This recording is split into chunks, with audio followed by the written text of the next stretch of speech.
Good morning everybody. In the last two classes we have discussed about introduction of robot, brief history of robot, elements of robots, joints, links, actuators and sensors. That is nothing but a robotic system. We have discussed all these things and we are left with the last topic, classification of robot in Unit 1. Today we will discuss about the classification of robots. Based on the type of tasks performed, robots are classified into two types. The first one is point to point robot and the second one is continuous path robot. So from the name itself we can say that point to point robot is nothing but let us see this figure. Consider this figure. This is a twisted drill bit,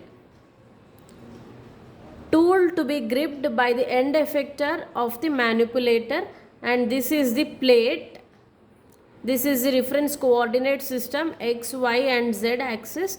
In point to point robot, this plate is being marked with numbers 1, 2 and 3. We will be coinciding this twisted drill bit to this particular plate at point 1. We will rotate this particular twisted drill bit in clockwise direction or anti-clockwise direction first.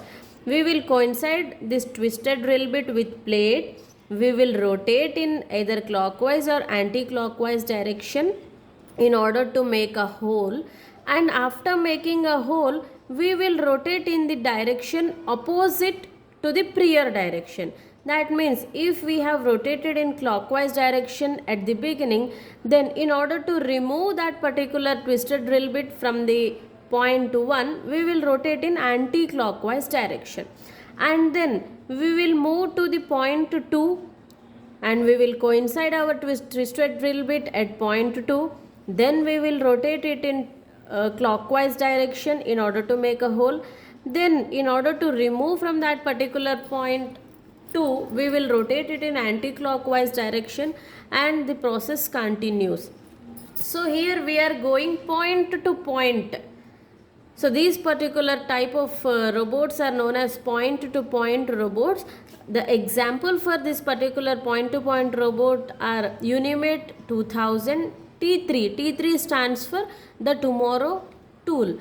And the second one in this type of classification is continuous path robots. Here you can see that the tool to be gripped by the end effector of the manipulator. This is a plate, this is a tool. So in order to make this particular shape, we need to move this twisted drill bit continuously on this particular plate.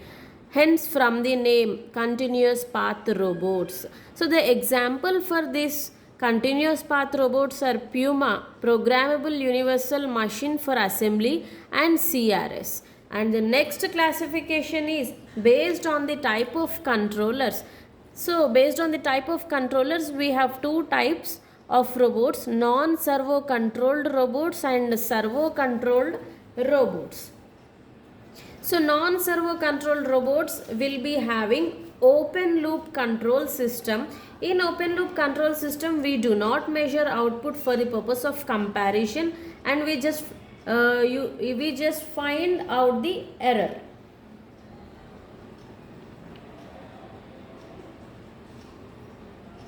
The error is neither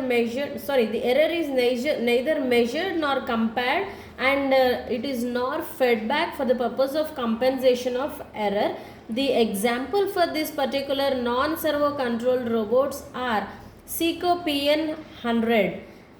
This type of robots are less accurate and less expensive. Second one is servo controlled robots. We use closed loop control system in this. We use feedback device also. You can see the figure. In closed loop control system, we measure the output for the purpose of comparison. We try to find out the error, and this particular error is fed back. We try to minimize the error. This is the principle of closed loop control system.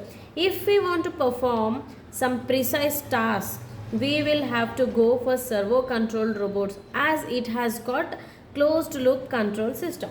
Now regarding the closed loop control system, The way it works is as follows. Suppose I have got the controller, mechanical load. From the figure you can observe that I have got the controller, the mechanical load. We try to give the input at the error junction. This is nothing but the error junction.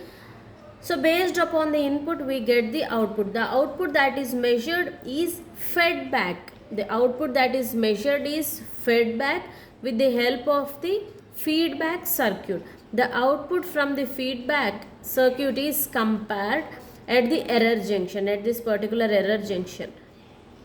Then we try to find the error E. The error passes to the controller and amplifier, then to the load, and then output is fed back, and so on.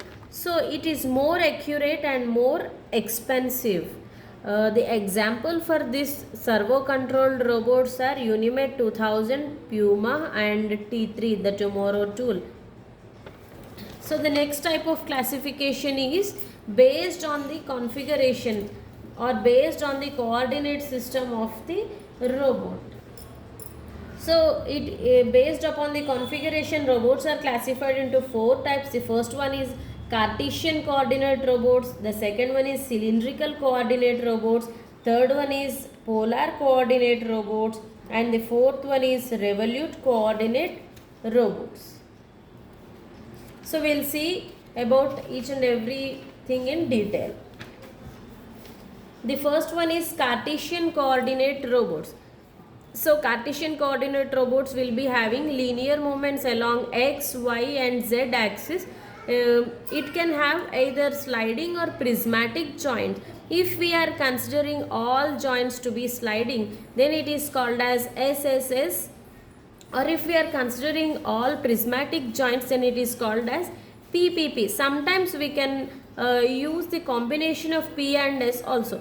These robots are rigid and accurate. These are suitable for pick and place type of operation. The example for this type of robots are IBM's RS1 Sigma robot. Next one is cylindrical coordinate robots. So it has got 2 linear and 1 rotary movements. They are represented as TPP or TSS. They are used to handle the parts or objects in manufacturing. There is a problem with this particular robots. So with the help of joints, we get maximum horizontal reach and minimum horizontal reach. Also we get maximum vertical reach and minimum vertical reach. Hence, like Cartesian coordinate robots, this type of robots will not be able to pick up the objects on the soft floor. Another problem is due to the rotary joint. We have rotary joint here. It is denoted with the T. So, due to the presence of this rotary joint, the dynamic performance of this particular robot is poor, and it is compared to Cartesian coordinate robot. The example for this type of robots are Versatran 600 robots. Next one is spherical coordinate robots. The other name for this type of robots is polar coordinate robots. It has got 1 linear joint and 2 rotary joints. With the help of the linear joint, we can represent what can be the maximum horizontal reach, what can be the minimum horizontal reach. Similarly, with the help of revolute joint, we can find what can be the maximum vertical reach and what can be the minimum vertical reach. So with the help of twisting joint, we can rotate with respect to fixed base. It is known as TRP or TRS robots. This robot is suitable for picking up the objects from the soft floor. The problem with this type of robots is poor dynamic performance, which is due to the presence of rotary joint, as we have seen in the second case. The example for this type of robot is Unit 2000B, and the last one is revolute coordinate or articulated coordinate robots. In this type of robots, we have got 3 rotary joints. This is known as TRR robots. These robots are very much used in industries nowadays to solve a variety of problems. They are used to perform pick and place type of operations. They are used to for drilling operations also. This type of robots with some more attachments are very frequently used. But here, due to the presence of rotary joint, its dynamic performance is again poor. The example for this articulated coordinate robots are T3, Puma and CRS. Next classification is based on the mobility levels. The first one in this type of based on mobility levels is robots with fixed base. These are also known as manipulators. So manipulators are classified as serial manipulators and parallel manipulator. Earlier we have seen a robotic system, in that we have used the serial manipulator. The examples for serial manipulator are Puma, CRS. Example for parallel manipulator is a Stewart platform. In serial manipulator, the links will be in series and the joints will be in series. In parallel manipulator, the links will be in parallel. Load carrying capacity is more when compared to the serial manipulator. Next one is mobile robots. Mobile robots are classified into three types. The first one in this is wheeled robots, tracked robots or tracked vehicles, multi-legged robots. If the terrain is perfectly smooth, then we can go for this first one, wheeled robots. If the terrain is perfectly rough, if there are ups and downs, staircases, then it is better to go for multi-legged robots. Four-legged or six-legged it may be. If the terrain is in between, that is neither very smooth nor very rough, then we can go for tracked robots or tracked vehicles. You can see the examples of wheeled robots, six-legged robots. So based upon the requirement, we can use the legs from here. We can either use 4 legs, we can either use 5 legs. Based upon our requirement, we can use the number of legs. So our next topic is determining the workspace of manipulator. So what is workspace? It is the volume of space that the end effector of a manipulator can reach. For example, if I consider my hand is nothing but a serial manipulator with end effector having fixed base. With respect to base, I can move the end effector to top, I can move to bottom, I can move to left side and I can move to right side. Upon moving in all these directions, it forms a locus. It is going to maintain a volume of space. So as this particular space has got some volume, this is called as workspace of manipulator. Workspace is divided into two types. The first one is dexterous and the second one is reachable. Consider this example, serial manipulator with 2 degrees of freedom.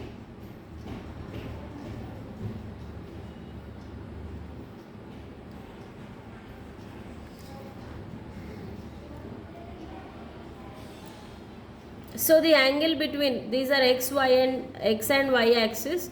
The angle between this L1 and L2 is 0. It acts as a manipulator with 1 degree of freedom. If I just rotate, I get work plane or a circle through 360 degrees whose radius is nothing but L1 plus L2. Here it is written. So consider point A on the circle. Let us consider the point A here. I need a particular configuration, that is theta 1 and theta 2 will have some value. According to the angles, the tip of the point A will be reached. So whereas to reach the point B, there could be 2 or more configurations. I am considering point A on this circle. I am considering point B inside the circle. So point A lies on reachable workspace of the manipulator. Point B lies on the dexterous workspace of the manipulator. Dexterous workspace means it is the volume of space which the robot's end effector can reach in various orientation. Dexterous workspace is nothing but, I repeat, it is the volume of space which the robot's end effector can reach in various orientation. whereas reachable workspace means it is the volume of space that the end effector can reach only in one orientation. See, it is written here. Note, the dexterous workspace is a subset of the reachable workspace. Here definitions are given clearly. It is the volume of space which the robot's end effector can reach with various orientations, whereas reachable workspace is the volume of space that the end effector can reach with the one orientation. So with this we are done with the unit 1, and in the next class we will continue with the unit 2. Thank you all.